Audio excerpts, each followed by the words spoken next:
Good morning, everyone. This is the second day of this three-day retreat here in Tampa, the Franciscan Center, composting emotional afflictions into the soil of well-being, healing and transforming the separate self.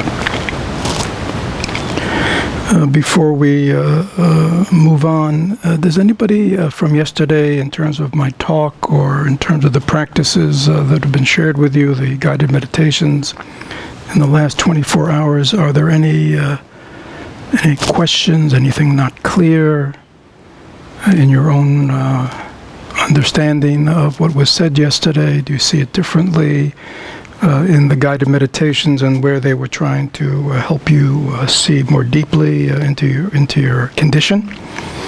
Anything not clear? Anything surprising? Anything? So I don't feel like I fully get the composting metaphor, and in particular, I feel like maybe I'm thinking about it too much, but if I take... You do have that tendency.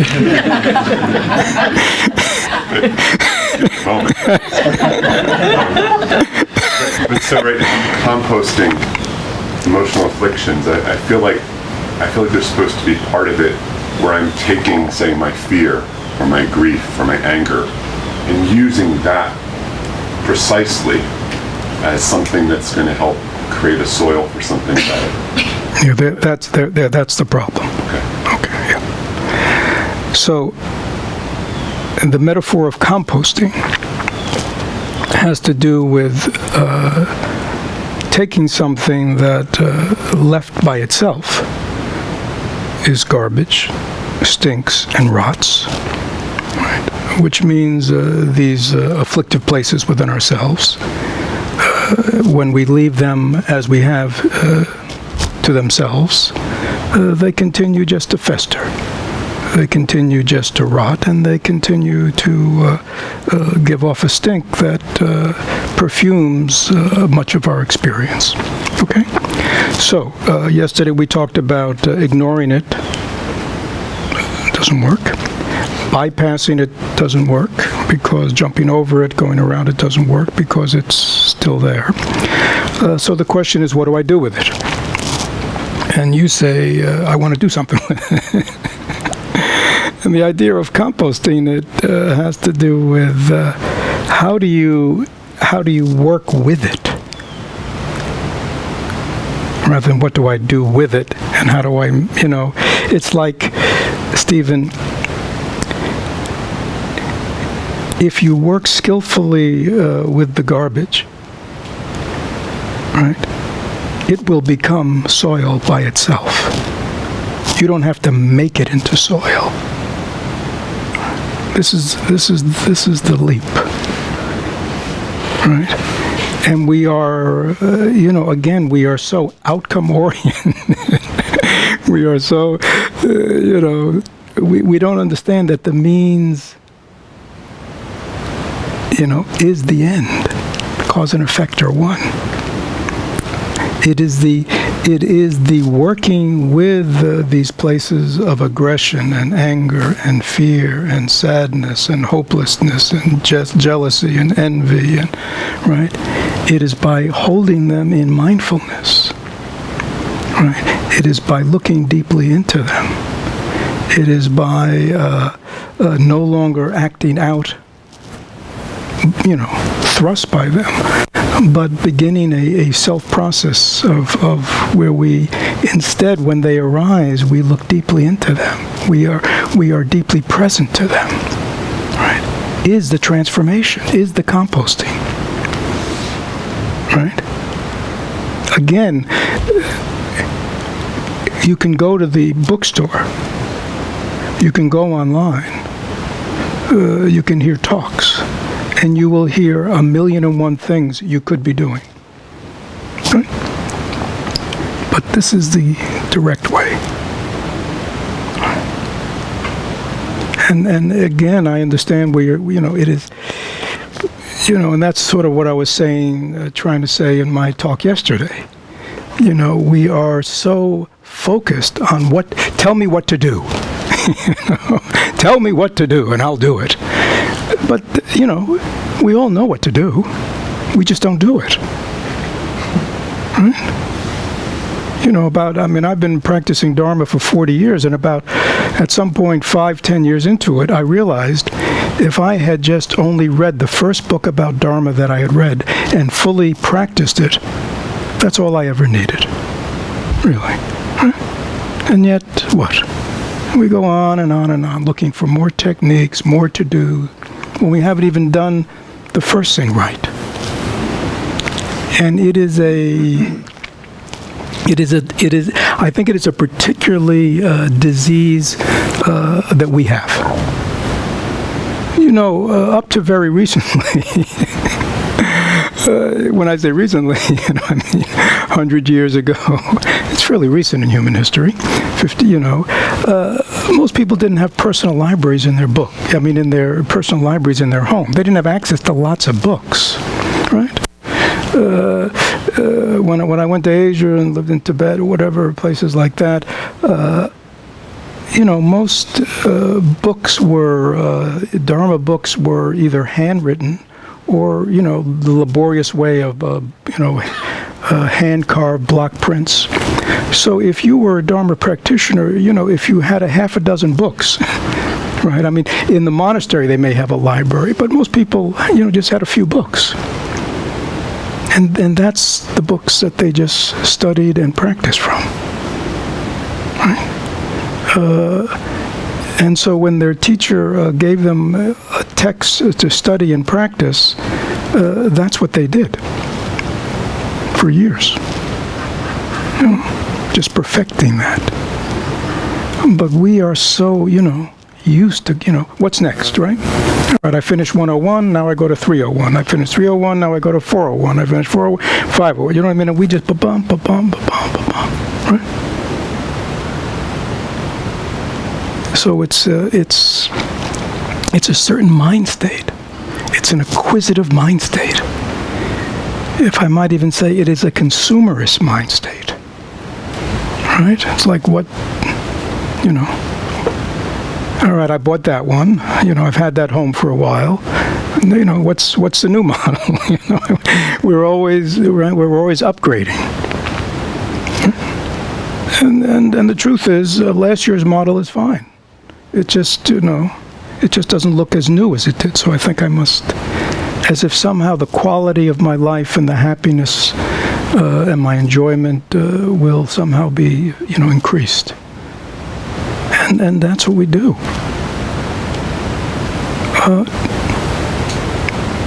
Dharma is quite easy.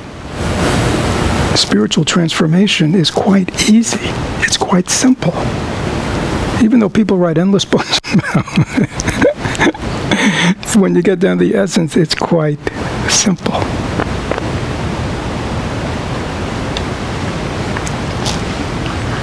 So watch that mind of yours.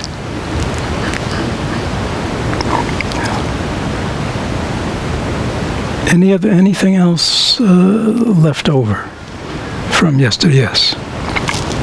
Isn't part of the problem also that the conditioned sense itself is very good at assimilating, taking an insight and experience and making it part of itself, so that it obscures the clarity of it? The fabricated self. Could you repeat? The question is, isn't the self very clever at taking insights, etc., and turning it to its own uses? Of course.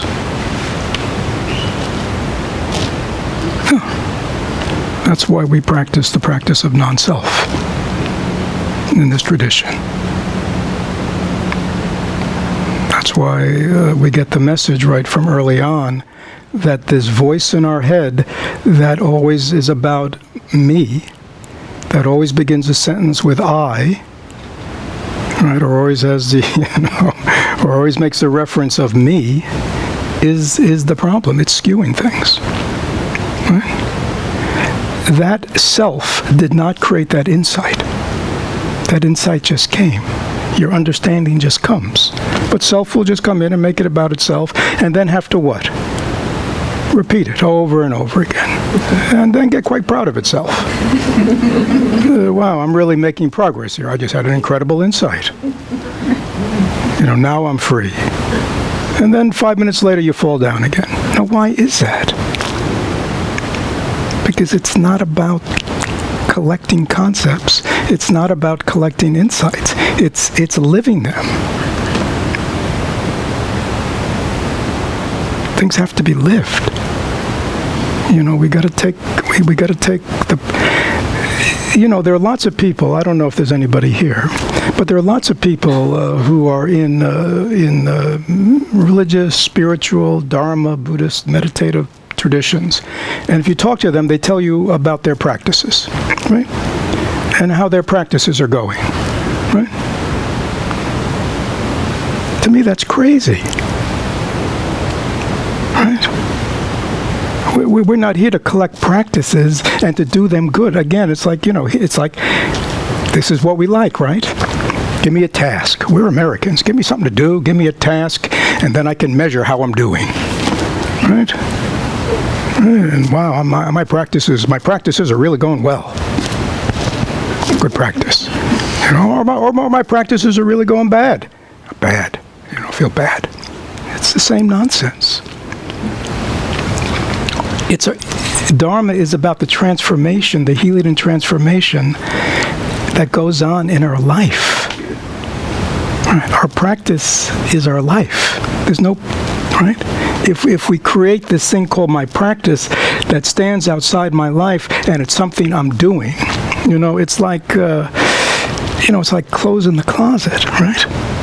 Oh, let me go, every day you get out different clothes, right?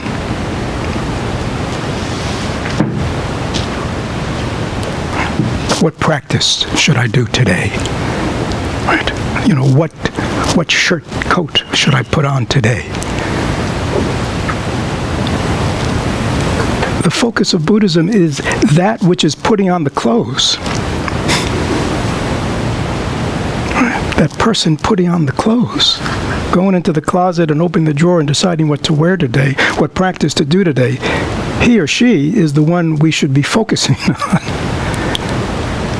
Is that clear? It's very subtle, but I think it's very pernicious. That's why, one of the most wonderful teachings you'll ever get in your life is watch your mind.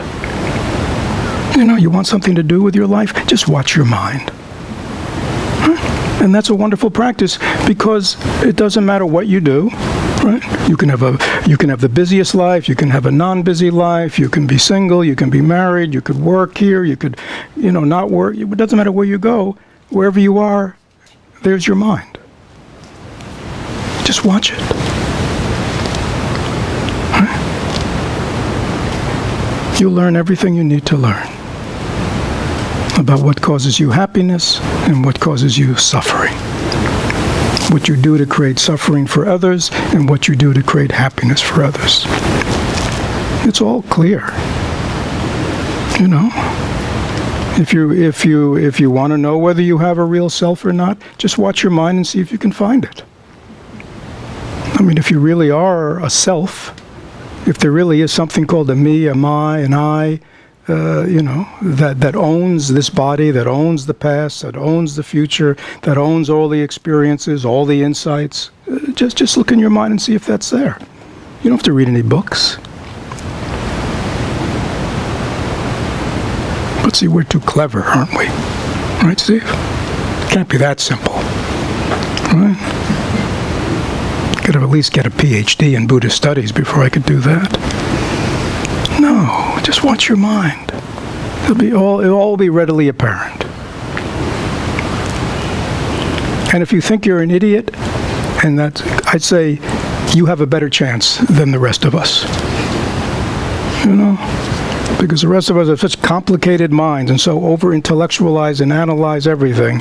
It's like, whew, but if you're a complete dunce, you'll be the best Dharma student around.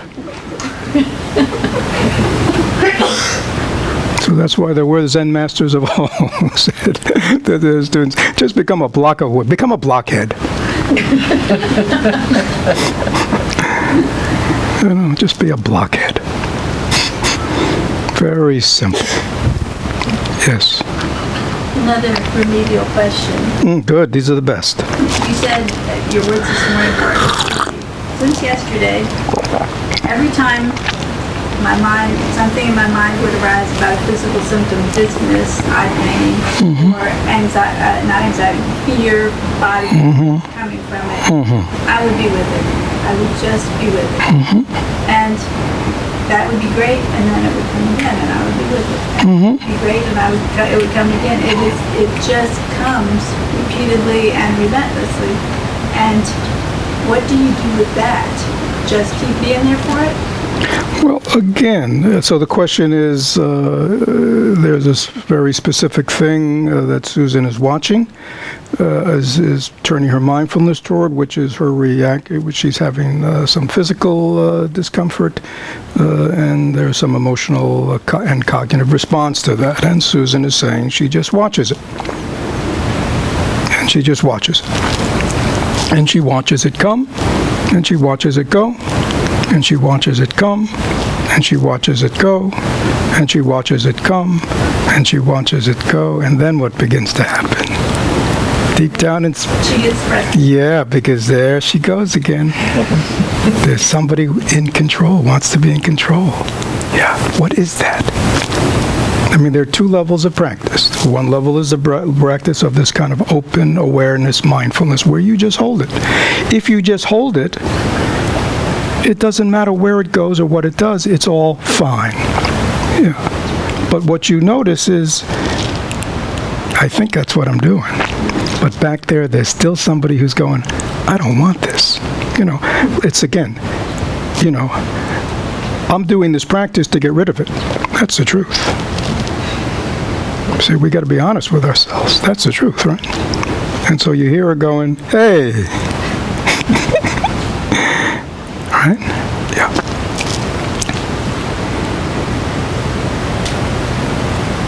If we can learn to hold discomfort, you've heard me say before, there's a wonderful expression in Dharma. It says, when everything's going well in the world, everybody looks like a great Dharma practitioner.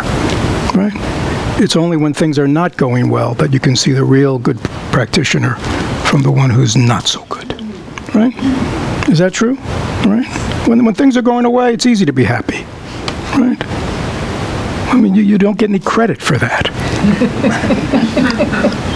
Right. But when things aren't going your way, and if you can still maintain your ease and your happiness, then you get credit for that. Is that clear? So, take it deeper. I mean, you start out, I'm just gonna, this sounds like good practice. Just be present to it. Don't react. Just hold, just note what's passing. And then you notice over time, you get a feeling, a little bit of constriction, a little bit of tightness. And you feel something else is going on. And you look at that. What is that? And you see, there's still somebody back there with an agenda. What is that? What is that? And now you're getting down, remember you said yesterday, how deep does it go? Well, you just follow it. Remember Hansel and Gretel? How'd they find their way home? Follow the breadcrumbs. You just follow that self. You just follow her, and she'll lead you home. Where's that voice coming from? What is that voice? Right?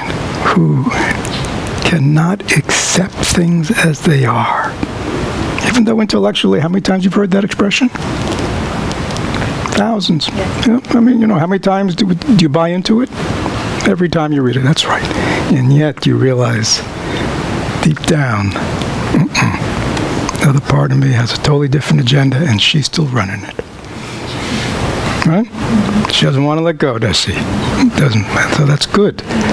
So you don't get frustrated with the frustration. You know what I mean? That's what a lot of people do. They kind of build levels. you're very curious. What is that? What is that? What is that?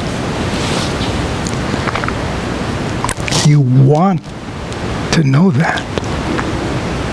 Because, oftentimes, at other times, we're up here, we're just hearing the voice, we're not kind of seeing how deep it goes.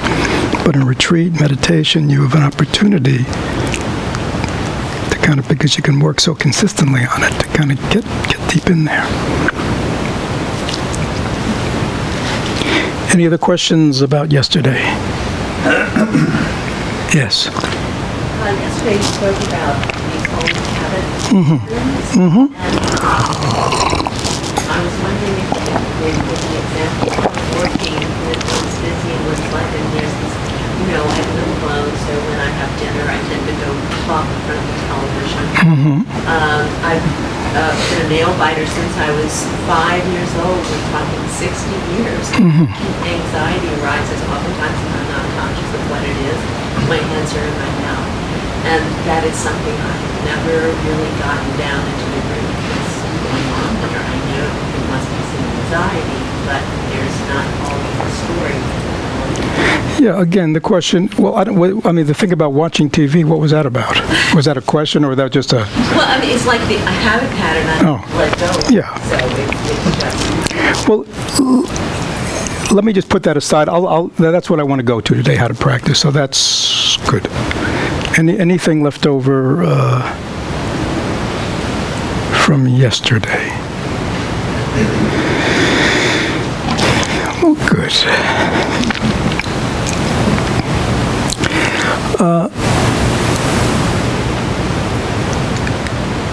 Even though this is in the world of retreats, a relatively short retreat, really only 2 full days of retreat, all of you have had an opportunity in the last day and a half to do something very unique, which is to be with yourself. Again, to be with yourself without your usual activities and without your usual opportunity to have lots of distractions. Right? So in the last day and a half, and the next day and a half or day, you are spending a significant amount of time with yourself. And you may be interestingly, you may be finding out about that relationship. Right? In other words, are you having a good time with yourself? What's it like to be with yourself?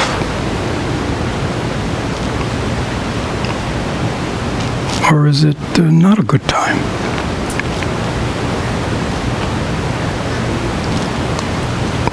Do you like being with him or her? Do you enjoy being with him or her? Are you bored being with him or her?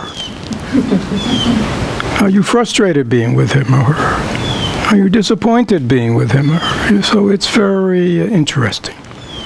I think this is a very important, again, you don't want your focus to be on practices.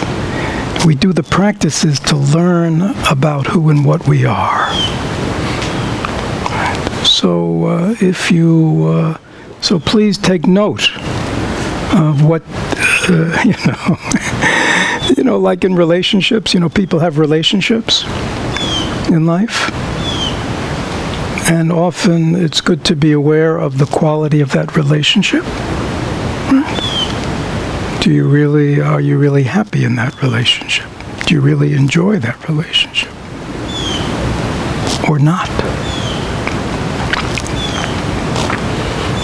Right? Now, the one interesting thing about this relationship that I'm talking about, in other words, this relationship with yourself, is the only one that you cannot get away from.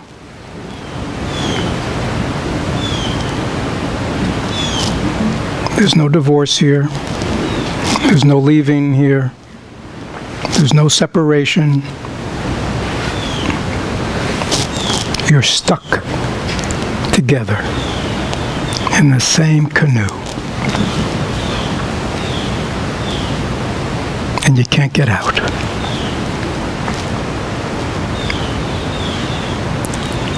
That's very important to understand.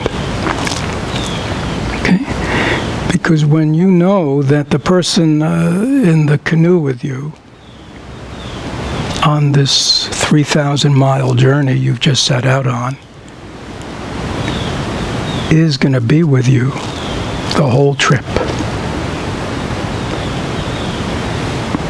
And if you want to enjoy yourself, and if you want to have a harmonious voyage, it behooves each and every one of us to establish a good, positive, working relationship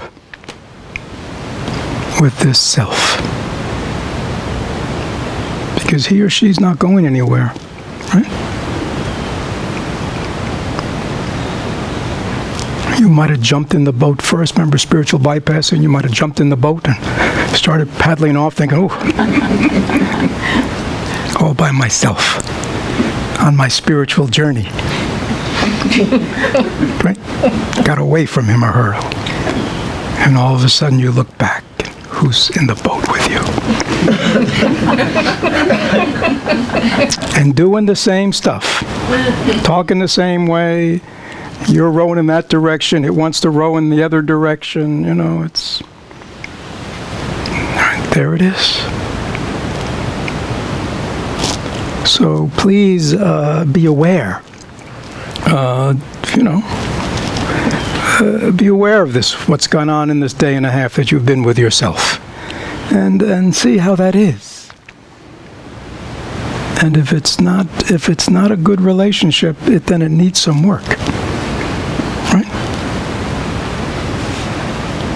Some understanding, some acceptance, some good communication. Do you have good communication skills with yourself? Is it a relationship based on mutual respect and understanding?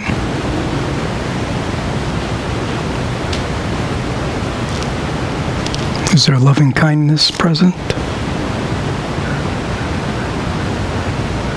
If not, it'll need some work.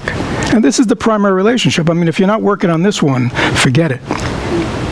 Because this is your primary relationship in life. All the other relationships are going to come and go.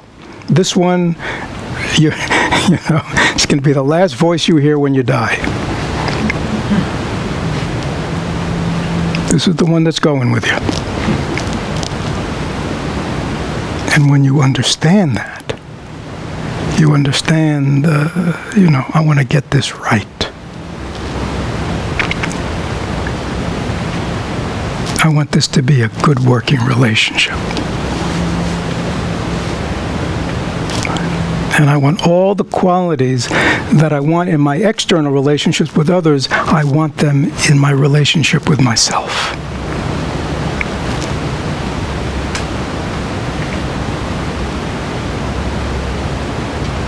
I mean, is that clear? And it's not work to be postponed.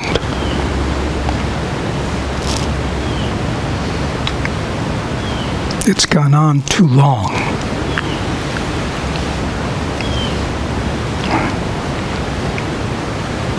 If it is a dysfunctional relationship, please work on it. Make it a healthy one.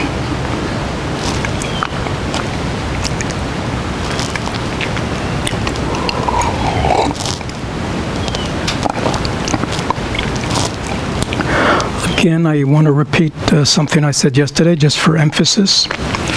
I've sort of gotten into it already. The main point for this transformation, healing and transformation, is not the technology. Right? It's not the what to do. That's easy. That's just following directions on the bottle. There's nobody here who can't follow directions on the bottle. Right? So that's not the problem that we haven't healed and transformed up to now. The problem is we haven't taken our healing and transformation seriously.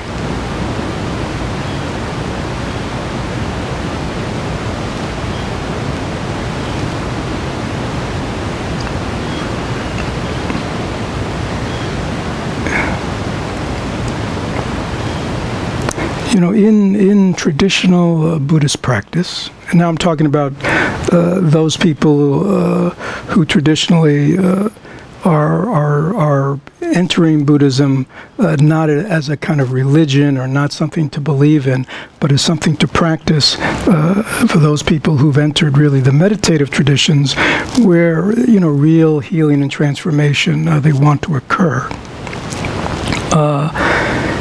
Traditionally, when people enter that path,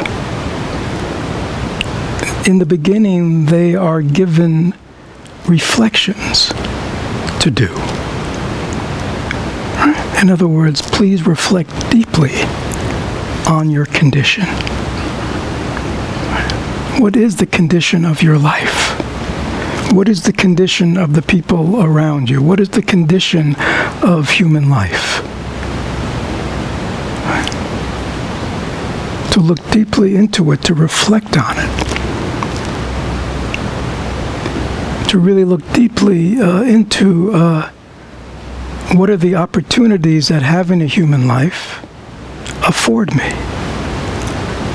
What are the possibilities inherently in having this human life, this body, this mind? What really are the true potentials, possibilities of this life, right? In the best sense of that word. To look deeply into one's condition, if one's condition involves a lot of suffering.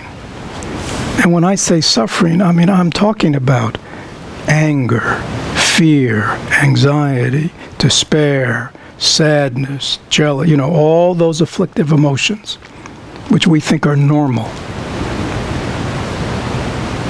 But if those characterize much of our life and our relationships, are we willing to stop, and really reflect on my situation and what it is that has caused them to arise in me? Is that clear? So this type of reflection, self-reflection, is so important, because then when we undertake the journey, we're doing it from a place of self-awareness. Right? I know where I have been. I know where I want to go. Right?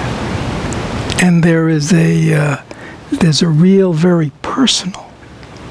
Do you see what I'm saying? That's the problem about jumping right into books, and jumping right into talk, and jumping right into doing, right? Right, Steve? Just give me something to do. Give me a practice to do. But, maybe it's better just to stop and go, where am I, and where do I want to go, and do I really want to go there, and am I really willing to do the work that'll get me there because I really want to get there? Right? Or let me just look at all the stuff I'm doing, right? Like my nail biting and my, let me just stop and really look at that, not as a passing thought, oh, that's a bad habit, I got to get rid of it, or, gee, I've been biting my nails, maybe there's some anxiety. I mean, Gail, you're a bright woman. It's not going to take you too long to find out whether that's just a habit, that you've been doing, it's only habit energy, or whether there's some kind of deep-seated kind of anxiety. I mean, you can do that. I know you can. But we somehow turn ourselves into some kind of mystery, right? Like we're some kind of non-understandable mystery, right? That we need lots of external help to understand. That's nonsense. All we need is develop the capacity of a fair degree of mindfulness and a willingness to turn that mindfulness onto my current experience, and you'll see everything. It's not hidden. Is it? Because you're always feeling the effects of it. You're always feeling the effects of your stuff. Cause and effect are close. Right?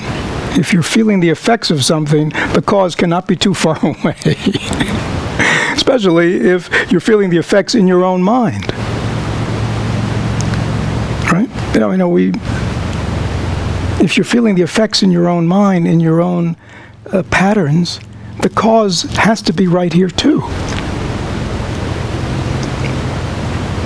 Don't turn yourself into some mystery that can't be understood.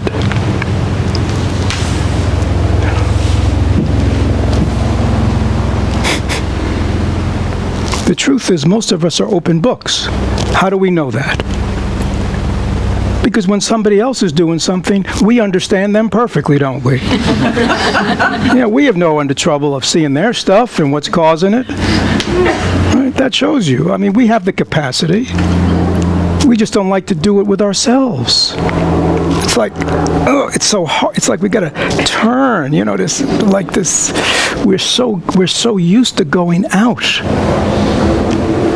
We are so deficient in our capacity for self-reflection, right?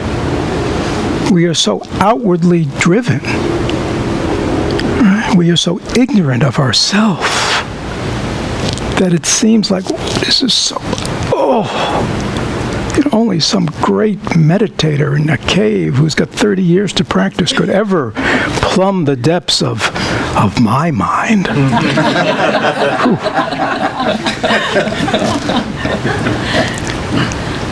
And yet anybody who's got a little insight, who knows you, knows your stuff backwards and forwards. I mean, it's like,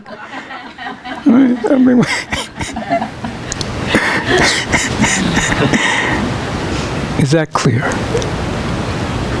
So this capacity, again, don't jump into practices. I mean, practices are good, but they are in the service of this deeper, you want to understand yourself. You want to really clearly understand your conditions. Right? Yesterday people talked about doubt, skepticism, habit energy, the inertia of just what seems so normal to us, right? Right? And again, this is what you guys have been up to in your meditations, looking at this stuff. Hopefully you have been helping people to look at their stuff. Where do you get the energy to break out of that inertia, that habit energy, that doubt and skepticism?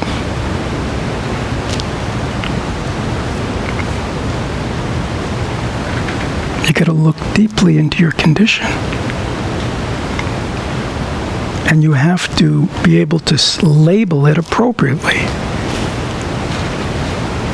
Right?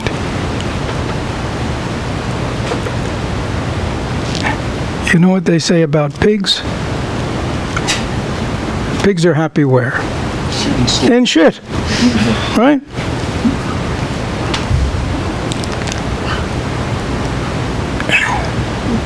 I mean, put a pig in a pile of garbage, they think they're in what? Heaven. Right?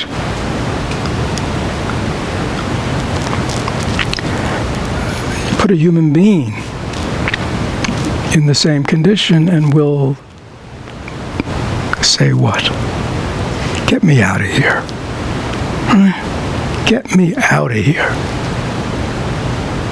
Is that clear? We are like a pig in garbage. We're like a pig in shit. You put a Buddha, you put an enlightened person, you put a healthy person into our condition, and they'll say what? Get me out of here. This is crazy. Right? The human being has capacities for happiness and joy and well-being and loving kindness and understanding and patience and acceptance. And I mean, that's right. I mean, that's what we're capable of. What are we doing in this shithole? Forgive my language. And now it's on, what do you call it? It's in the world. It's in the world. Luckily, not too many people listen. You see what I'm saying? It's important to understand that. We have to see our condition clearly. Right? If you are a person who does not love to roll around in garbage, if you're a person who, when in your saner moments, does not want to eat garbage, if you're a person in their saner moments does not like the smell of garbage, right? When you find yourself in the pigsty, if there's not something that goes, I don't want to be here, I'm in a pigsty, what's going to energize you to get out of there? Is that clear? So the capacity of being present to our condition intimately, and at the same time to also be present to our capacity, which is often felt. It's intuitive. We may not clearly have realized it, but we have a sense that there is another way. That what am I doing here? This does not feel good. This does not smell good. I don't want to live like this. That deep reflection on one's condition and correctly labeling it. Now, combined, and this is what Alex said yesterday, and this is interesting, about the voices in the head. Do you remember I said yesterday, and this may sound a little, because what do we hear these days in the whole self-improvement movement or is what? Trust yourself.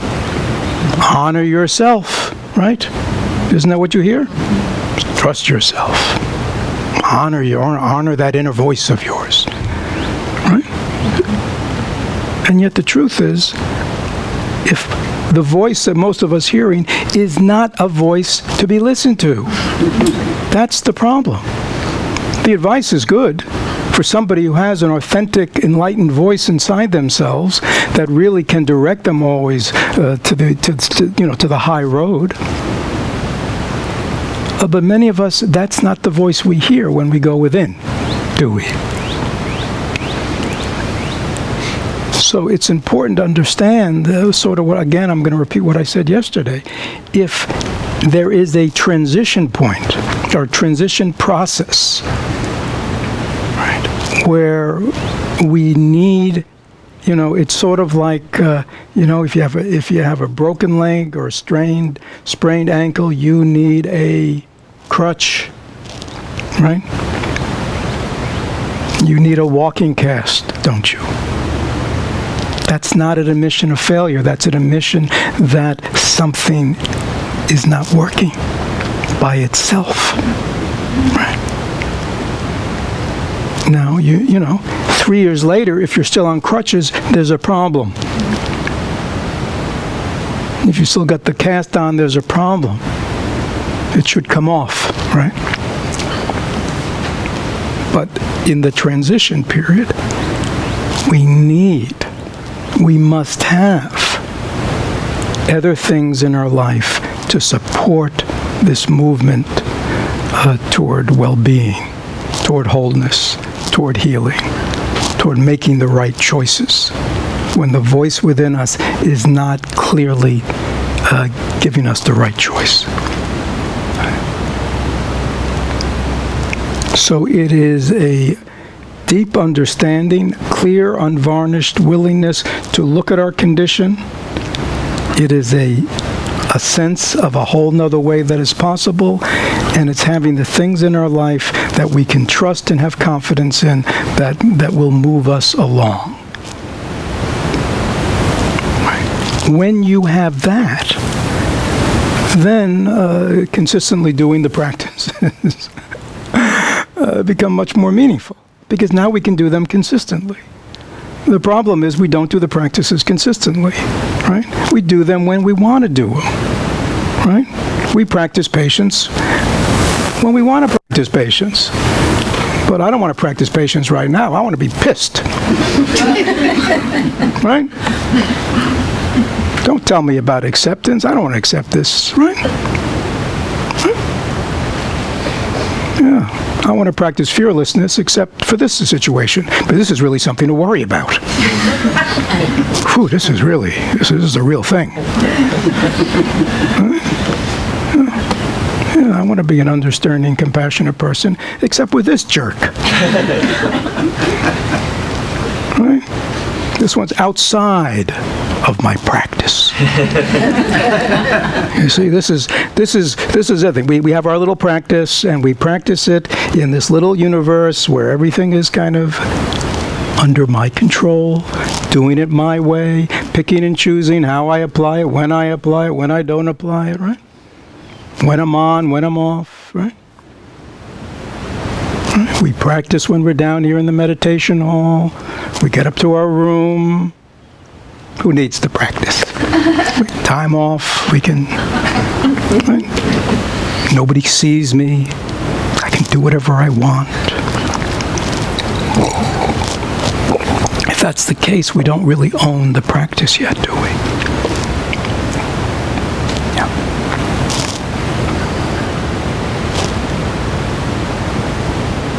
Aspiration is another. In traditional Dharma, when someone is entering a transformative path, to get clear of one's aspiration. What's this all about for me? Is it about carving out a little bit of comfort, a little bit of safety, a little bit of security, a little bit of stability under my control? Or is this about real freedom? Is this about real happiness?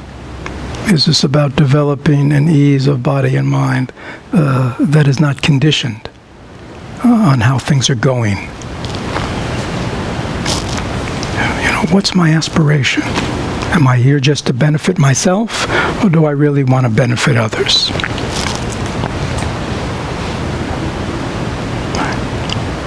What's my aspiration? Why am I doing this practice?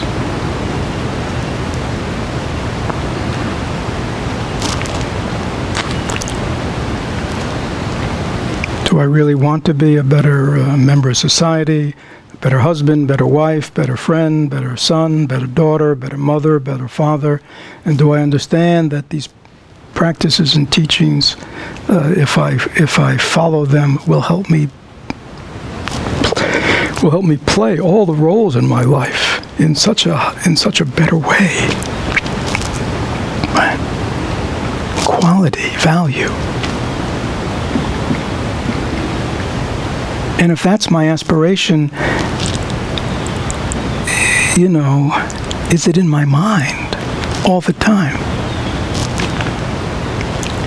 It's interesting. People get up in the morning these days, and the first thing they think about is what? Coffee. What? Coffee. And after they've had their coffee, they then think about what? Email. But they're also thinking about their day, right? All the things I'm doing today, right? All the things I gotta do today. Right? Email could be on the list. All the things we gotta do, right? Isn't that what we do? Yeah. But do we ever think about, get up in the morning and spend some time thinking about, how do I want to be today? How do I want to be today? What am I working on today? Am I working on patience? Am I working on being mindful? Am I working on loving kindness and developing a non-judgmental mind? I mean, is that on the to-do list? How many people have a to-do list every day? How many people have a day planner? Yeah, is this on your list? I would imagine not. Doing's on our list. activities are on our list. Stuff that we've been doing for years and does not, it gets the job done. It doesn't produce happiness. It doesn't produce healing. It doesn't produce transformation. Composting emotional afflictions into the soil of well-being, being, healing, and transforming the separate self. Is this on our agenda? Is this on your agenda every day? If it's not on your agenda, it's not going to happen. If you're wondering why it doesn't happen, it's because it's not on the agenda. It's not on the day planner. It's not in my mind when I wake up. How do I want to manifest today? What am I working on today in terms of my own healing and transformation? In terms of my own aspiration for the kind of person I want to be in this world, in my relationships, in my relationships with other human beings. How do I want to be? See, this might sound bizarre, doesn't it? Right, Claudia? Because what we think about is what?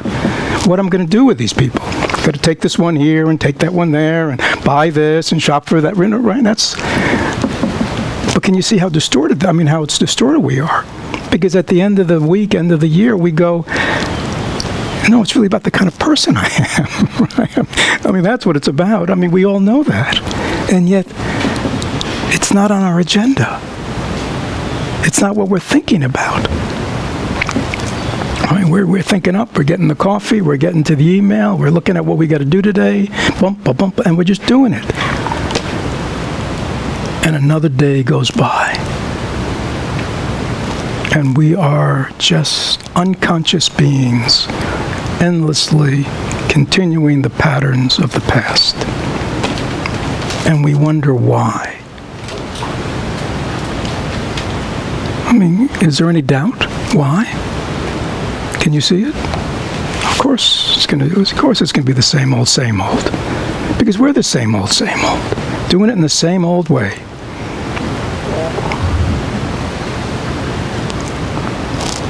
So if we are serious, and I'm not saying serious, like, gotta be serious. You could be very happy seriously. You could have a lot of joy. But serious means that we take our desire to heal and transform seriously and understand that it is probably the most important thing in my life that I could be doing.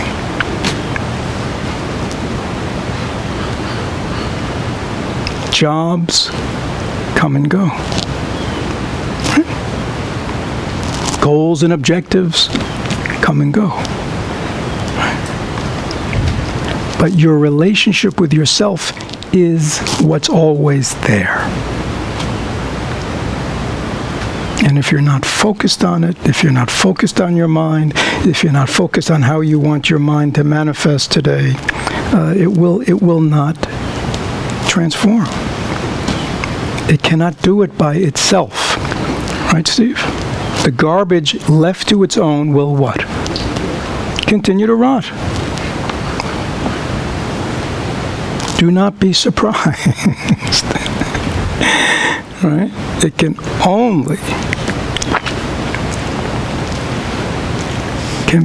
only change if we work with it.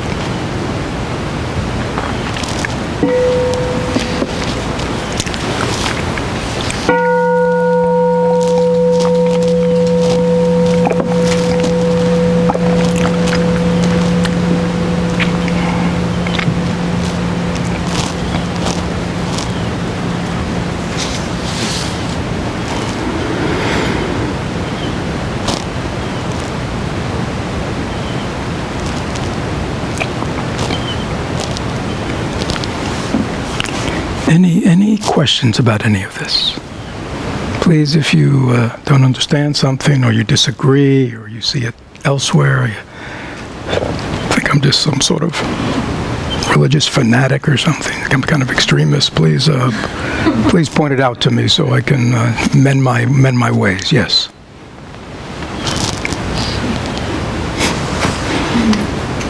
I try very hard for the practice to be the most important thing I do. I often say that to myself. I often will say to my husband. It's hard because, life gets in the way. And I try to really understand that the practice is my life. Yes. Yes, Elzbieta. I think intellectually again. Right, Elzbieta. I often think about those monks, that they sit in a cave. Mm-hmm. And I'm thinking, and I know it's... Elzbieta, don't think about them.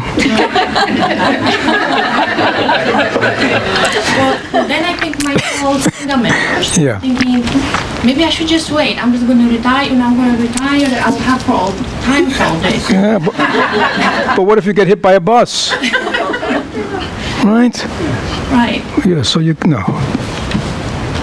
So yeah, no, don't think that's all bad thinking. Okay. You said the only one wise thing and all that. You know what that was? My life is my practice. There's nothing getting in. That is the problem. We think life gets in the way of my practice. Okay, can you see what you're doing? There's something called my practice, and then there's my life. And I want to work my practice. I wish my life was different. It keeps getting in the way. Your life. What can I get personal with you? All right. What is this life that gets in the way of your practice? I mean, give me an example. Well, I get up at 5 o'clock, try to sit. I look, the bills are not paid, so I'm like, well, I should pay the bills because then, the light has to go on, and then I will sit. Then Harry wakes up before 7 o'clock. He's not supposed to wake up until 7:30. I know. Well, just ignore him. It happens. The next day. All right. So okay. So this is wonderful. What is your practice?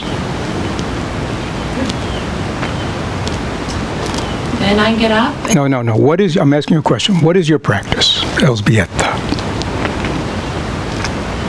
What do I do in a situation like that? Or? I'm asking you, just here, what is it that you want to practice in this life? I watch my mind. Okay, you want to watch your mind. So you get up and you watch your mind wanting to sit, and then you watch your mind wanting to do the bills, and you watch your mind making choices. You're watching your mind. Doing a good job at it, hopefully, if you're really watching it. And then you watch Harry wakes up, and you watch the part of your mind wants to go sit, and it's not happy that Harry's waking up, but then you watch the other part of your mind going, but I'm his mother. I love Harry, right? So you watch your mind. You can watch your mind no matter what it's going on. Watching the mind has no criteria. Like I'm supposed to watch this one, but not that one. You're just watching your mind. Okay? You can do that. That's what you're doing. Good? Okay? Your practice is mindfulness, right? How can I be present? Your practice is non-self. Right? Okay. How can I move through this life aware, selflessly, openly, right? With ease. So how about that for your aspiration? Does that sound good? Would you buy that as a practice? All right. We get up in the morning, right? We want to go sit. Right? Be nice. But all the, and again, we have to make sure by watching our mind that we're not using the bills as an excuse not to sit. But if you really go, no, I got to get this out today, or they're going to shut off the lights, then you flow. All right, so I'll do the bills. Okay. Now, how do you do the bills? Very present. Right? Looking at this piece of paper, I'm aware that I'm looking at this piece of paper. Writing out the check, I'm aware that I'm writing. My mind's not in the past or the future. I'm just totally present. That's just like observing your breath.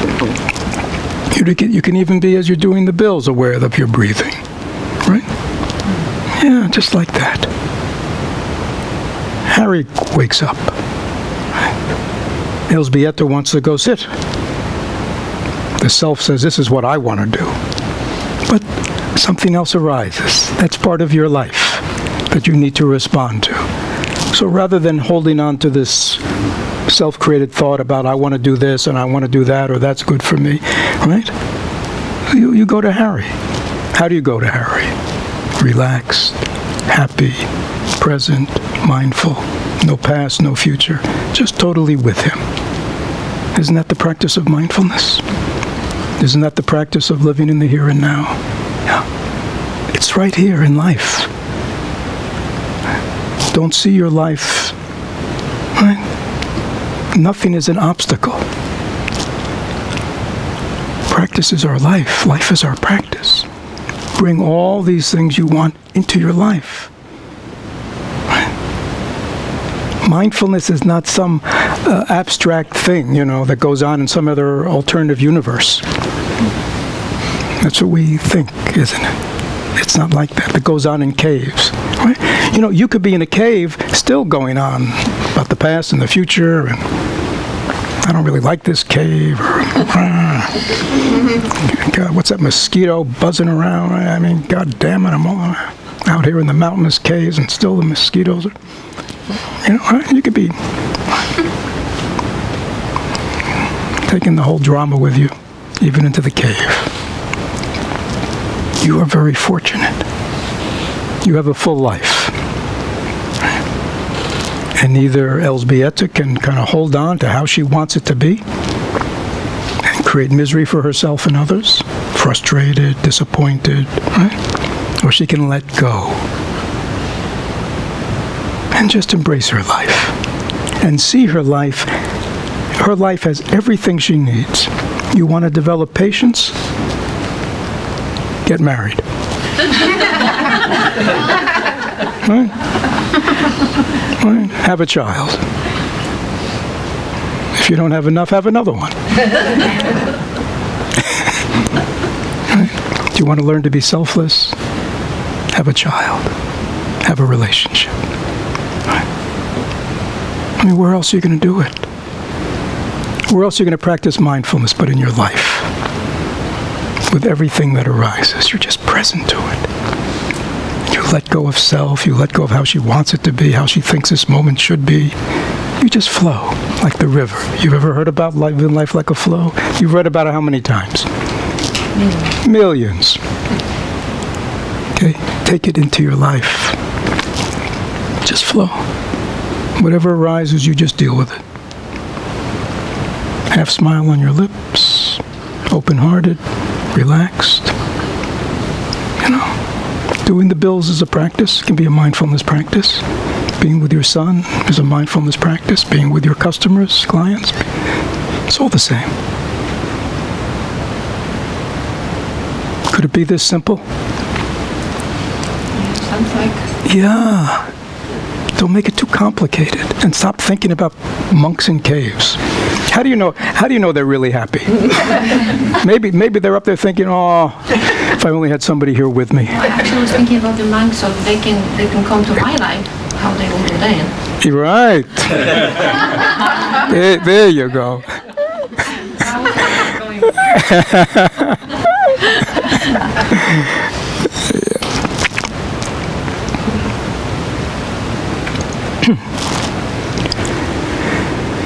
Somebody else have a... Yes. Forgive me if my question is not coherent. That's good. I like that. Something about when I want to look into the condition of my life then I fall asleep. Always?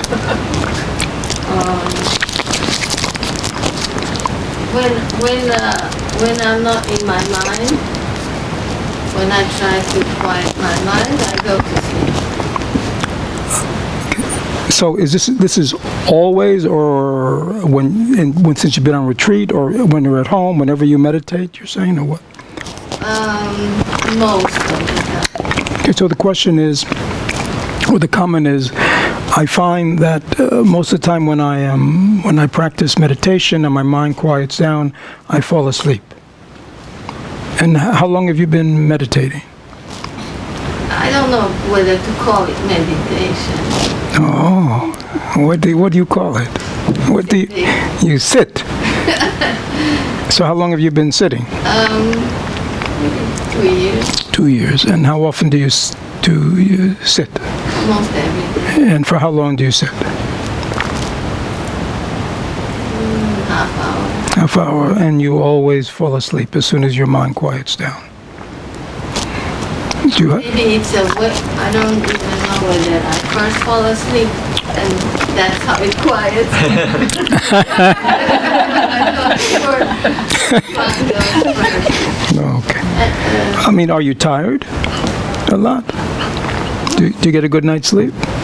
Most of them. All right, so you're not physically tired. I don't think so. Okay. Is your mind usually very active? Yes. You, Yes. oh, you said that very quite strongly. Yes. Yes. Yes, it did. Yes. Why? So you have a very active mind. Yes. You always have had a very active mind. Your mind is not used to being inactive.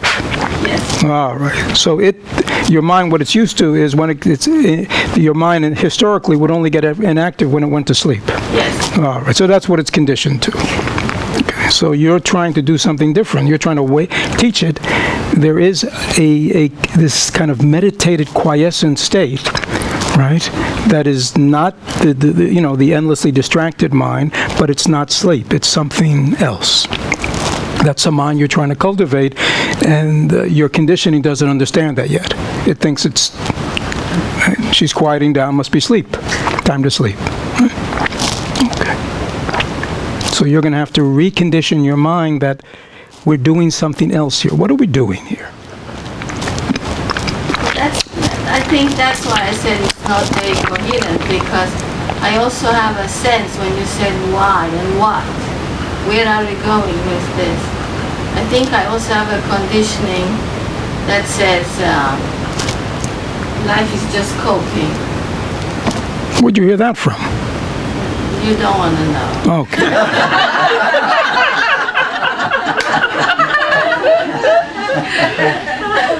She heard that from her husband. No. So, She probably heard that from her therapist. no, That's people, right, but people talk that way. That's very common, right? We think, yeah, don't say that. just get by. If we can just get by and cope with things, we're doing a great job. I'm Right. not sure All right, so, what I want. good. All right, so this is, Let's just get over it. yeah, good. So hopefully on what you've been hearing today about this deeper reflection on your life, on the possibilities of your life, where you want to go with your life, if you really understand the possibilities and potentials now, which are beyond just coping. Right? The question is, well, you got to take it back in to her. I'm not selling anything on that. Right? It's everybody here. It's a very intimate discussion that needs to go on deep within ourselves. Right? What is my life about? What really has value and meaning to me? And am I really, do I really want to commit myself to manifesting my life in that way? I mean, I'm trying to say, those are the questions that when we answer them and answer them deeply and sincerely and in a committed way, then these other practices fit into that. But if our life has no inspiration, there's no energy. Right? Because if life is just about getting by and coping, well, then having that little relaxing, sleepy time, fine. Right? Why not? But if, on the other hand, in your sitting, there's a quality of the mind that you want to cultivate, whether that's developing a kind of an alert awareness, right? Or the capacity to be present to thoughts, feelings, perceptions, etc., and being able to hold them in mindfulness, or whether you want to look more deeply into the sources of your suffering. Well, therefore, this time on the mat, on the cushion, so to speak, is not a time of just catching up on one's rest. No, so these are the questions, right? If you want to, if your idea of walking is, walking 100 yards and walking back, buy yourself a decent pair of flip-flops. Right? That's all you need. Right? But if your idea of walking is walking 5 or 10 miles, you're going to buy different kind of foot gear, aren't you? If your idea is to go hiking in the mountains, you're going to get a different kind of foot gear, aren't you? So, Just, it's a little bit a vicious circle in the sense that I need inspiration to yeah, no. want to answer those questions, and then I need to answer those to get inspiration. You know what I mean? Yeah, I know. This is what you do, don't you? Probably. You sabotage yourself by going endlessly around. So break out of it. Thank you. How? How? I understand that. Yeah, Anna, you know better. You know better. Have you suffered in this life? I don't compare myself with others. Anna, have you suffered in this life? Yes. Do you continue to suffer emotional affliction? Do you see people around you who suffer emotional afflictions in this life? Do you want to continue to suffer emotional? Okay. Do you hear her? Do you hear her? So help her. You know, I mean, you have found a path, haven't you? That directly deals with just what she's concerned about. You know? Now the question is, do you care enough for that person who is suffering that you're willing to make some changes in your life and wake yourself up to liberate her from her suffering? That's a question you have to ask yourself. That's what I'm trying to say is, don't make this about practices. Make this about intimate and personal. Do you understand what I'm saying? So don't think that dealing with these questions deep in your heart is not your practice. This is your practice.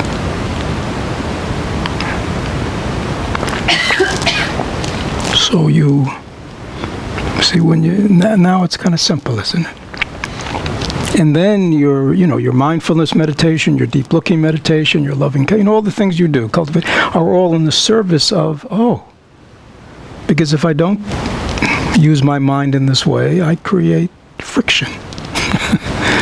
I create unhappiness. I create conflict. I create dissatisfaction. I create, I see. I get it. Okay. Any other questions? Yes. I didn't have a question, but Anna's comments struck me. You make these presentations, Fred, and you're so good at it that it sounds so simple and elegant. It sounds almost doable. Yeah. There, here comes the but. Yeah, there it is. There it is, Alex. Yeah. What if you didn't go there? What if you just didn't complete that sentence and you just stayed on the side of, I get it. It is so reasonable. It is so doable. It does resonate with me. The part of me that is capable of understanding these kind of things. And I'm just going to go with it. No more buts. That's just habit energy, right? What if you didn't do it? Just stop. See, that's it. I'm going to stop the argument. Tweedledum, Tweedledee, I'm going to stop it. Because I know it's just a back and forth. It doesn't go anywhere.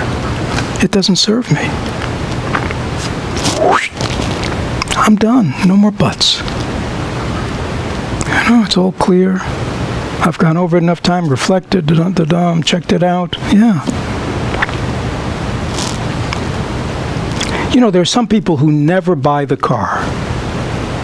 They just go out there, they check this lot, they go to that lot, they go home, they think about it, they check this. Can't make up their mind. In classical analysis, that's called a what? Procrastinator. Or a neurotic. Right?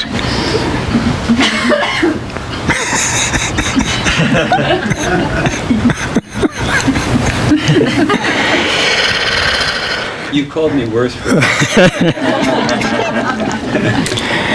Again, in the beginning, the back and forth, the doubt, the questioning, the skepticism, it's okay, right? We're checking it out. It's good to check it out. Right? But at some point, if it checks out and it is what we want, right? I do need a new car. The old one is not working. I do really need a new car. The other one's in the shop all the time. I need a new car, right? I know the car I want, right? I know the criteria. I know the price. It all checks out. I mean, is there something I'm missing? At that point, what do? You buy the car. And when you buy the car, all that back and forth is over. So you have to tell that part of yourself that it's over. I bought the car. I no longer have to think about buying cars and all the criteria because I bought the car. Now I only have one thing to do. What is that? Use it. Yeah, use it. Drive the car. Right, that's it. I mean, that's all.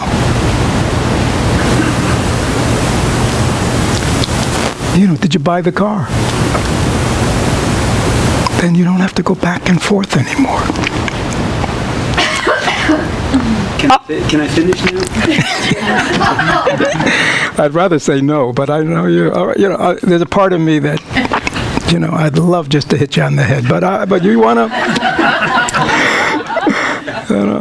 I'll let you hang yourself. I mean, give him enough rope. Now, there's a tremendous amount of conditioning that goes on in the world that we live in. You might say, okay, if you live the... Okay, let me interrupt. I just want to hear one thing. Don't tell me about the world and the conditioning of the world. Tell me about Alex and his conditioning. Okay. Because that's real. Otherwise, we're just theoretical. Okay. So my conditioning is there is a tremendous amount that goes back many, many, many years. Okay, we're in dialogue. Can I ask you a question? Can you show me this conditioning that goes back many years right now? I can't show it to you. Does it exist then? It doesn't exist. It's empty. Let me get this straight. There is this big, vast thing that has you totally under control called my past conditioning, and when I say, well, that's fascinating. Anything that big and powerful that controls you, I would love to see. Alex says, I can't show it to you. I say, Alex, why can't you show it to me? Well, it doesn't really exist. Stop. You're beating up on me real bad. Well, as we say, it is easier to be an expert on others than oneself. Okay? But Alex, if this conditioning is so powerful and strong, where is it right now? It would have you. Could it be that it seems that way, appears that way?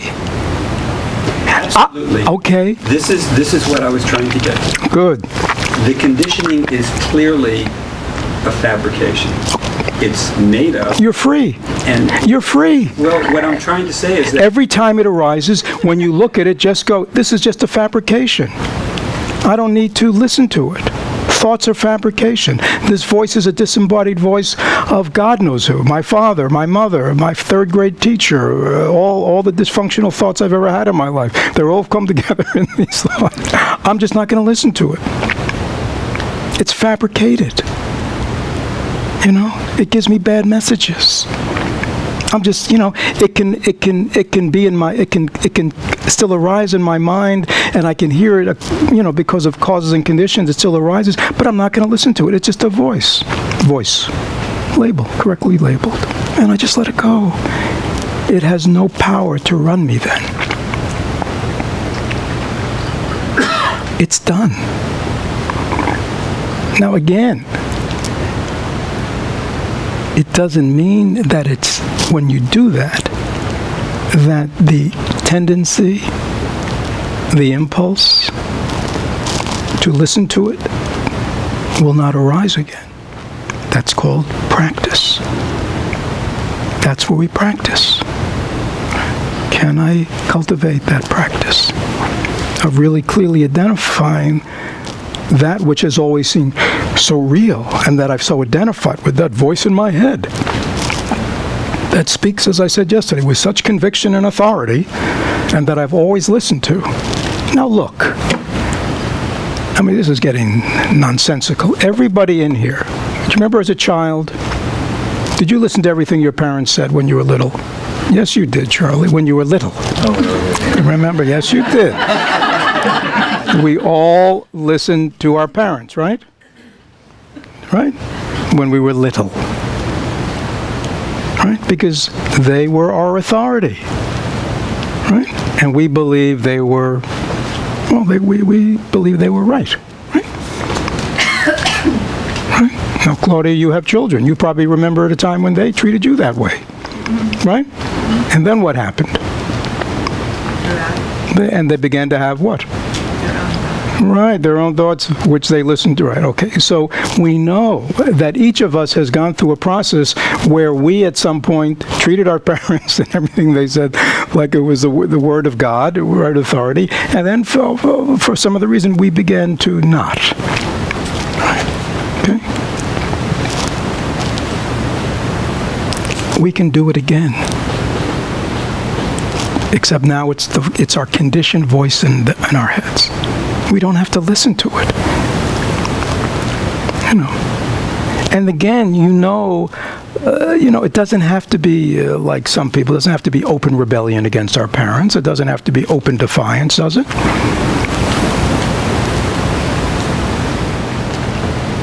Some of us might have thought that's the only way we could do it. It doesn't have to be, right? You can say to your parents when they give you their advice, "Thank you very much for caring about me. Thank you very much for that advice." And then we go off and do what we want. Right? You're still not going to let me finish. Somehow I know you're going to finish. Continue. So, But I reserve the right to interrupt. okay. Okay. So there's this deficiency motivation. Not good enough, got to do better, that's the way we get ahead, that's the way life is. That's your In conditioning. Society, that's the... No, I want to hear about Simon. I want to hear about you. Okay. On the other side of the equation, you've got potential motivation. You've got the ability to aspire, to go ahead and look at your potential as what you want it to be, as opposed to just trying to get away from what you're missing. Mm-hmm. And what I was trying to say, you interrupted me 3 times,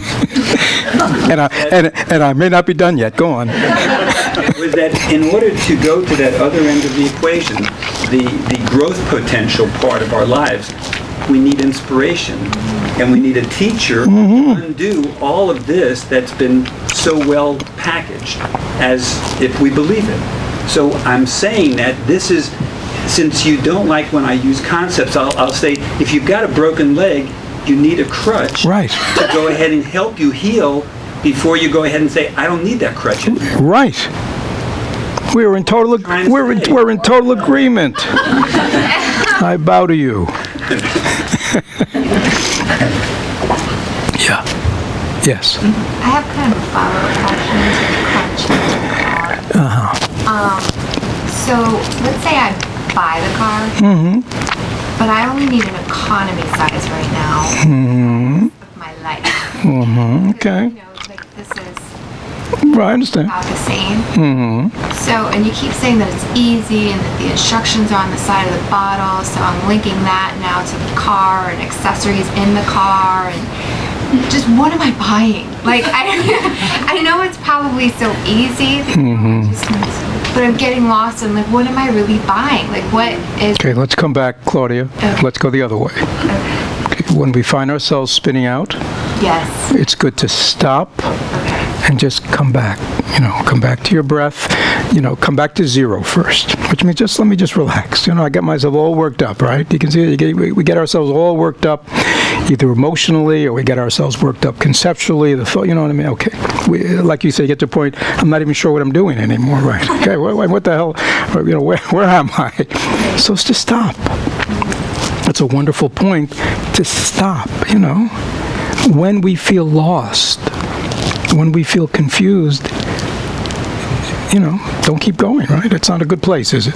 It's not a clear place. So the first message is, let me just come back, all right? And just relax. Take the pressure off.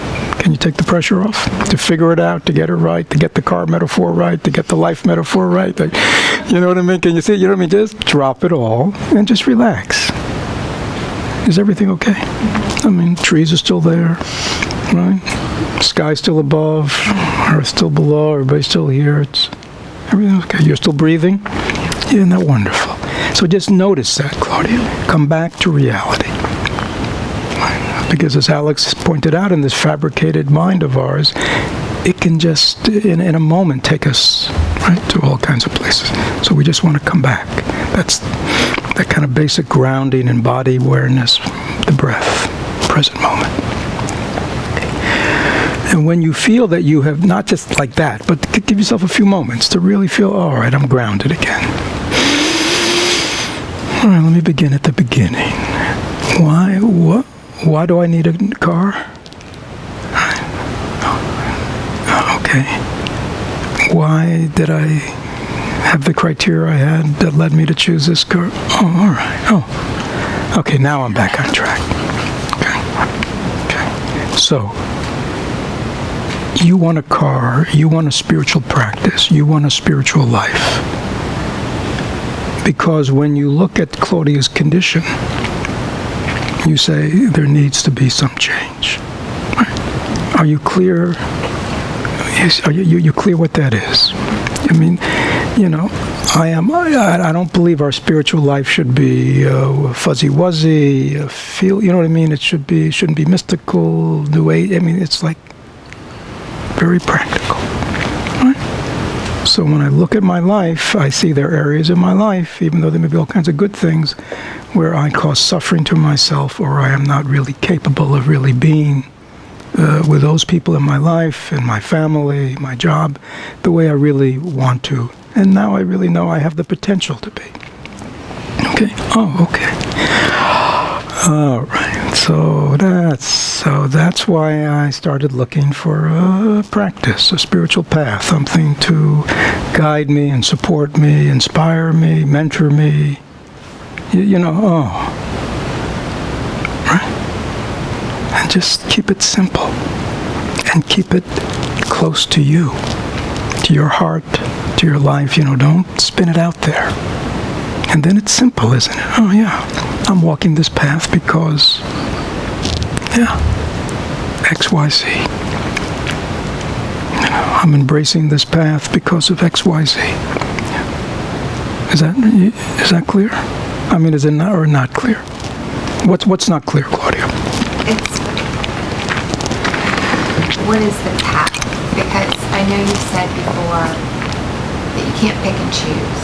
You can't pick and choose. You have to fully embrace something. Mm-hmm. If you want transformation, right? If you want, again, if you go to I don't know, somebody who's a personal trainer, because you've been not healthy and you want to get healthy. And the person said, well, you got to change your diet. You got to stop eating this. You got to start eating that. You got to start getting 8 hours a night sleep. You got to stop all this other stuff you're doing. You got to do this exercise on a regular basis. You know what I mean? He or she gives you a prescription. There are 5 or 6 things. If you want to get healthy, these are what you're going to do. Now, again, if you really want to get healthy, you're going to do it all. If you start picking and choosing, then you may not get healthy. You may get a little healthier than you are now, right? Which is important. And then the question is, sort of what Anna was saying. Am I here just to, do I just want to cope a little better? Right? Or do I really want, a very different kind of life for myself? That's the difference between coping and transformation. And again, that's, to me, that's something that each of us needs to answer for ourselves. So if I still want transformation, Yes, you do. and I live a life very similar to Amshavedas, where it's very hard to, I mean, I guess I'm just living, and I'm trying to just do the practices that I'm learning in my life. Right. So that to me, though, seems like a different path. I mean, it's the same path, but maybe I'm just walking along the side because I have other things going on. No, but then you still didn't hear me when I said Elspeth. So this is important. Please stop seeing your life as an obstacle or an interference with your spiritual development. Actually, I think in a couple of weeks I'm giving a workshop. I mean, I'm not giving on an all-day workshop on relationship as a spiritual path. I mean, we are lay people. Is that clear? Right? Everybody here's a layperson. There are no monks and nuns present secretly here. Okay? Okay, we are lay people, which means what? We are in this world. We have families. We have relationships. We have, we have the full catastrophe, as it said, of right? Okay. Fortunately, in the Buddhist tradition, there is a very clear path of healing and transformation that's totally available to lay people. Okay, it's not like the celibate monastic path is the the highway, and all we can do is kind of muck it out here. It's not like that at all. Okay, the lay path is as capable of healing and transformation as enlightenment as the monastic path. Okay, there's a difference. And this is important. If you are following a what's considered a monastic path, that is a path of renunciation. You've heard the word renunciation. It's a path of renunciation. You renounce lay life. You renounce relationships. You renounce having hair. You shave it off. You renounce having clothes in your closet. You just have one robe. You renounce having possessions. You renounce. Right? It is a path of renunciation. Right? It says, see, all that stuff can be problematic. I'll just renounce it. Well, that makes life easier. Right? You have children. Children are wonderful, but also children are a source of suffering, difficulty. I mean, that's just the truth. If you didn't want to go down that road, you could just say, I'm going to sell them. I mean, in the good old days, you could sell your children into slavery or sell them to somebody else, and you could be done with it. But that's called child abuse. Now you get yourself in trouble. So again, the lay path is not a path of renunciation. This is very important. Okay, we don't. So that's why when Elsbeth, mentioned the monks in the caves, I go, stop. Don't even think about that, because that doesn't help you. Right. You want to imagine, in Buddhism, there's a sutra called the Vimalakirti Sutra. Actually, I gave teachings on that for 3 years at Southern Dharma. It's a sutra. And Vimalakirti was a layman. He had a job. He had a family. He was on the PTA. He was a businessman. I mean, and he's the most enlightened. I mean, all the Buddha's disciples, the great bodhisattvas, it's all about their dialogues with him, and he bests them, and all of them. I mean, so it's a sutra much loved by lay people, because here is this great enlightened lay person.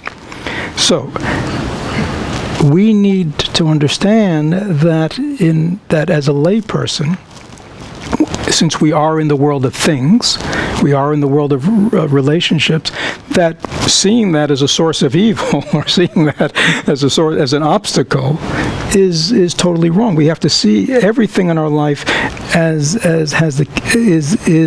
our path. There's no path outside of our life, which means children, husbands, work colleagues, all the things we do.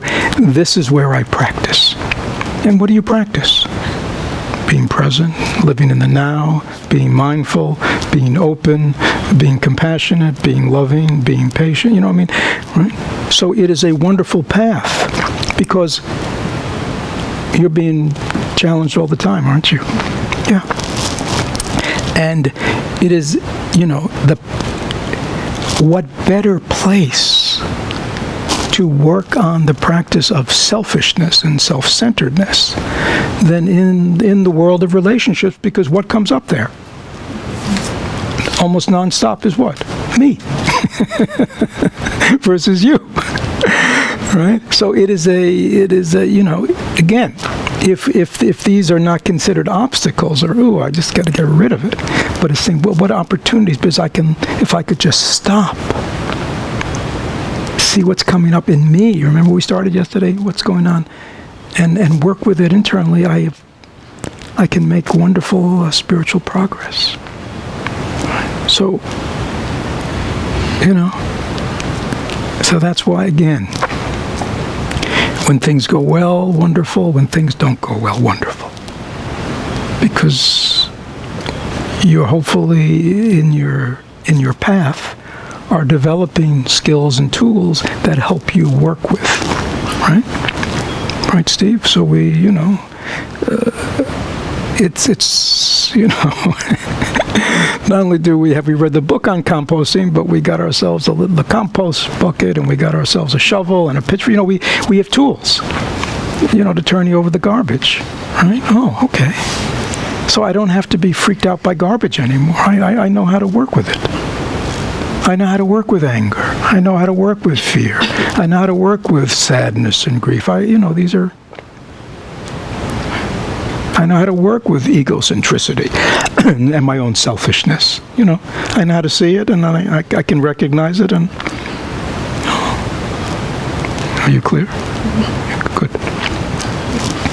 So these are good questions. You see, you know, these are good questions. You know, what am I doing here at the used car lot?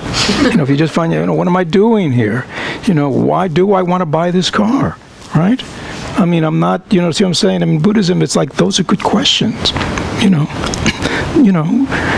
don't buy it until you're really clear, you know, why you're there and why this is the car for you. But then, Alex, once you've bought the car, you know, you've gone through that process, you're done. Get on with it. You see, and many of us just keep, you know, why did I buy that car? Should I have bought another car? Or maybe there's a better car out there. You see, so we're just creating more dissatisfaction, more confusion. You know? Gee, maybe I need to buy another book, find another teacher. Maybe there's a better path for me. You know what I mean? You see, and that's just the ego mind, just endlessly, you know, creating trouble.